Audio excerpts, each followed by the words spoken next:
নমস্কাৰ বন্ধুসকল, মই কাশ্যপ মোৰ নতুন এটা ভিডিঅ'লৈ আপোনালোক সকলোকে স্বাগতম জনাইছোঁ। আৰু বন্ধুসকল, আজি হৈছে 15 তাৰিখ, অৰ্থাৎ আজি হোলী হয় আৰু কালি গোসাঁইমূৰত দিয়া আছিলে। আৰু আজি যি অনুষ্ঠান চলি আছিল সেই অনুষ্ঠানৰ আজি 4 নম্বৰ দিন। সকলোখিনি আপোনালোকক দেখুৱাই যাম, শেষলৈকে ভিডিঅ'টো চাই যাব। সকলোলৈকে হোলীৰ শুভেচ্ছা থাকিল। আৰু ময়ো এতিয়া যাম হোলী খেলিবলৈ, টাউনৰ ফালে ওলাই যাম, মেইন নগাঁও টাউনত। আৰু বাৰেগাঁও যি আজি অনুষ্ঠান, সেই অনুষ্ঠান শিশু সমালোচনা আছে আৰু ৰাতিকৈ আহিব গায়ক আহিব, বিদ্যাসাগৰ আহিব। আজি হোলী 15 তাৰিখ হোলী খেলিব লাগে। চ' এতিয়া যাম মেইন নগাঁও টাউনত, গৈ কিনে ধুনীয়াকৈ হোলী চলি খেলিম, আপোনালোকক দেখুৱাই যাম। ভিডিঅ'টো শেষলৈকে চাই যাওক। আৰু যোনে যোনে ভিডিঅ'টো নতুনকৈ চাইছে তেওঁলোকক কৈছোঁ প্লিজ চেনেলটো ছাবস্ক্ৰাইব কৰি ল'ব। এনেধৰণৰ নতুন নতুন ধুনীয়া ধুনীয়া কণ্টেণ্টৰ ভিডিঅ' আপোনালোকে চাবলৈ পাব। আৰু যোৱা ভিডিঅ'টোৰ লিংক ডিছক্ৰিপশ্যনত দিয়া আছে, সকলোৰে গৈ এবাৰ চাওক, ভাল লাগিব। আৰু আজিৰ ভিডিঅ'টোত কি হয় কি নহয় সকলোখিনি দেখুৱাই যাওঁ, শেষলৈকে চাই থাকক, মৰম দিব, আশীৰ্বাদ কৰিব আগুৱাই যাবলৈ। চ' ব'লক আজিৰ ভিডিঅ'টোৰ মাজলৈ। মেইন নগাঁও টাউনত আহি পালোঁ, ঠাকু চাকু লগালে, কি বিমান লোৱা নহ'লে এইফালে আছে থৈ দিম। আৰু এতিয়া গৈ আছোঁ গোটেই লগৰখিনি একমাহ কমকৈ আমি বঢ়িয়া লাগিব, আজি ঘূৰিম দেখাই যাম আপোনালোকক। ভিডিঅ'টো চাই থাকক আপোনালোকে।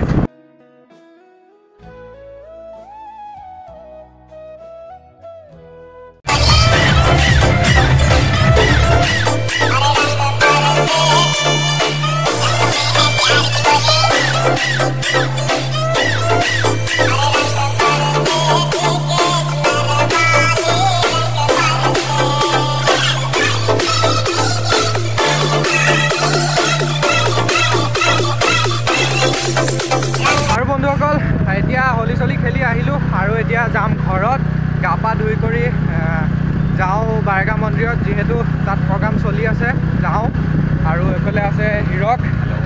ত' এতিয়া ব'লক তাত গৈ একেবাৰে গা পা ধুই মেলি লগ পাম দিয়ক। এতিয়া ধুনীয়াকৈ গাড়ীখনত ঘূৰাই ল'লোঁ আৰু ধুনীয়াকৈ ড্ৰেছ পোছাক লগাই ল'লোঁ। এতিয়া যাওঁ মন্দিৰত, প্ৰায় 4:30মান বাজি গ'ল আৰু এতিয়া জল্দি যাব লাগে, মাতিছে মানুহ সকলোখিনি গৈছে। গৈ পেলাই গোটেইখিনি কামখিনি আয়োজন কৰিব লাগে, যিহেতু আহি আছে চাগে। আৰু নে কি হয়, মোৰতো তেনেকুৱা লাগি আছে, নাহিব নে আহিব এনেকুৱা লাগি আছে। এতিয়া কি হয়নো আৰু শেষতে গম পাব।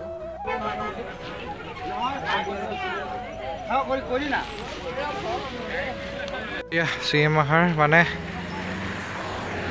চলি আছে কাম, কিন্তু কালিৰ নিচিনা ইমান তেনেকুৱা ভিৰ ভাৰ নাই।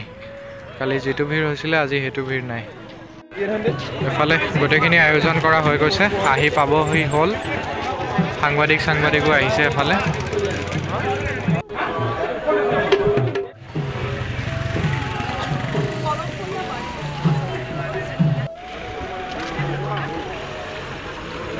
দিয়ক আৰু বেছি টাইম নাই আৰু আহি পাবহি হ'ল। আৰু ধুনীয়াকৈ এফালে আদৰ দিবৰ কাৰণে মানুহ পূৰা একগোট খাই গৈছে। এয়া আহি পাইছেহি।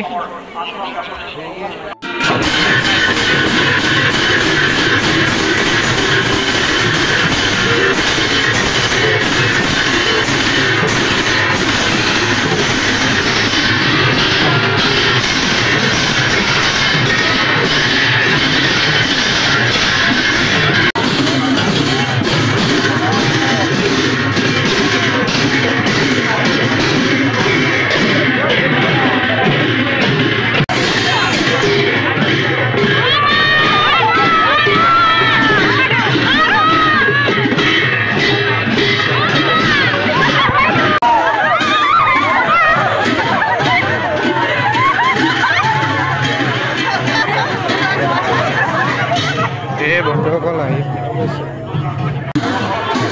এফালে দেখিছে ধুনীয়াকৈ মানুহৰ লগত হাত মিলাইছে।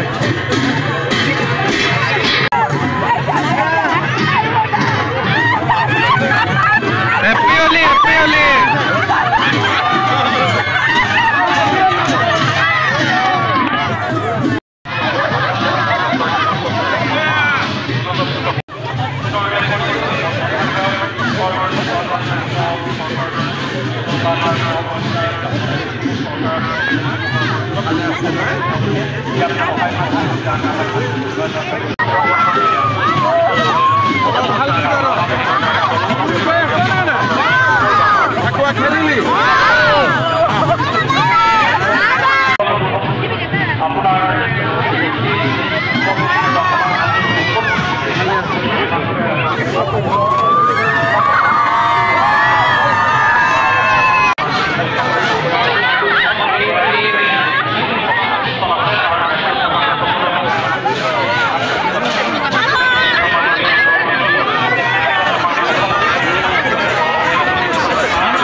চাওক বন্ধুসকল, দেখিছে নহয়, আৰু পুৰা Z+ চিকিউৰিটি আছে, কাটৰা ভিৰ হৈছে। ইয়াতে ধুনীয়াকৈ এখন ধুনীয়াকৈ জেগা ঠিক কৰি থৈছে, ইয়াতে বহিব।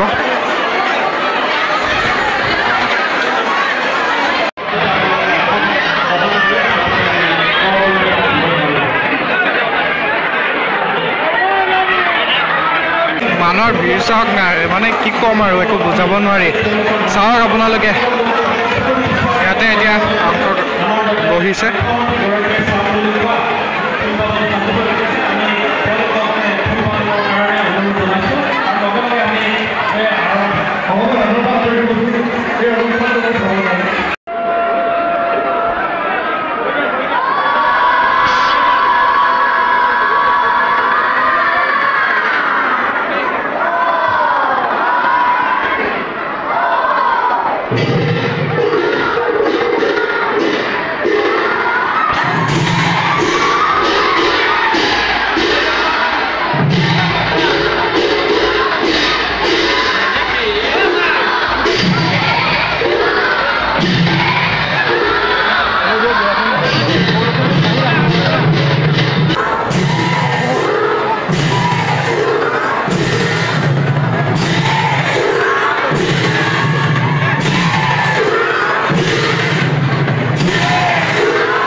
আমাৰ মাজত উপস্থিত থকা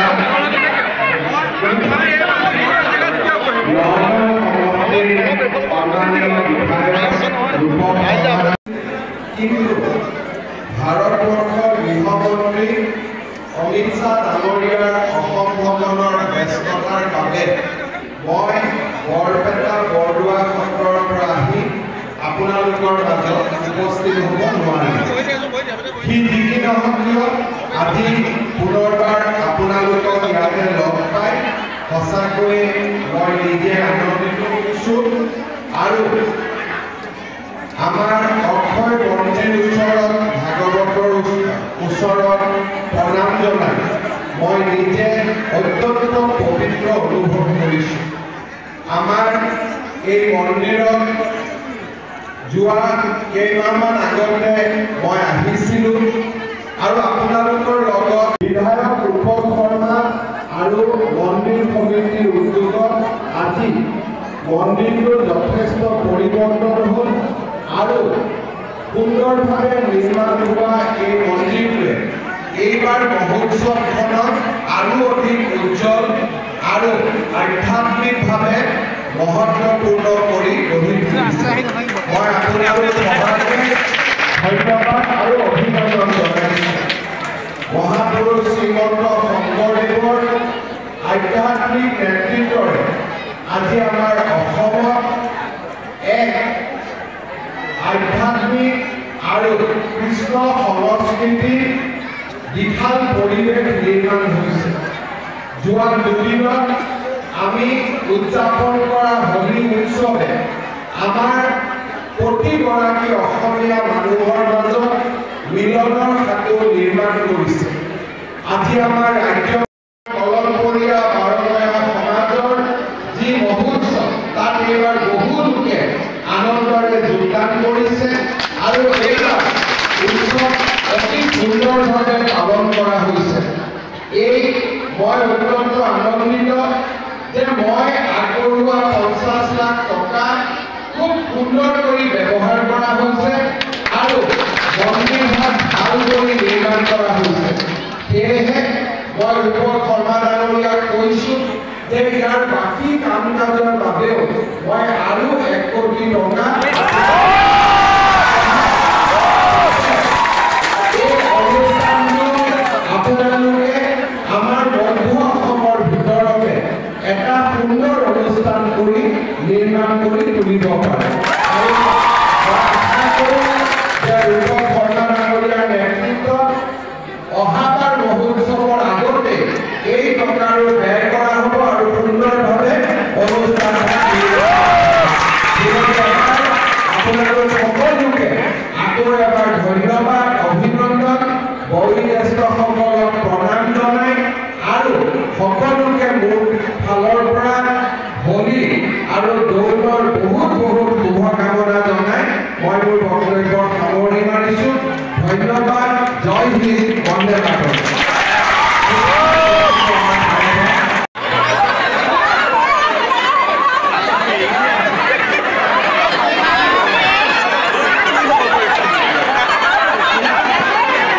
এয়া মানুহ ফটো উঠিবৰ কাৰণে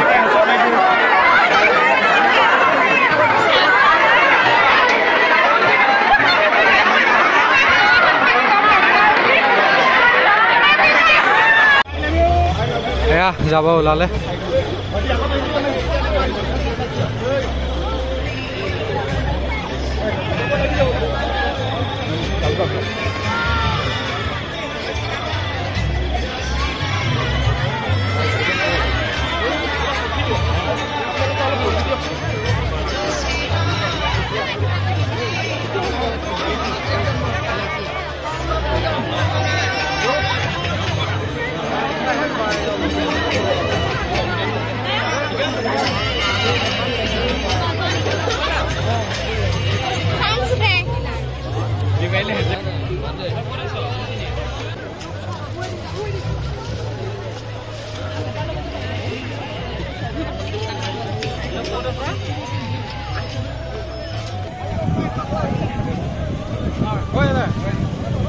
এয়া এতিয়া গ'ল আৰু মামা বিদায়।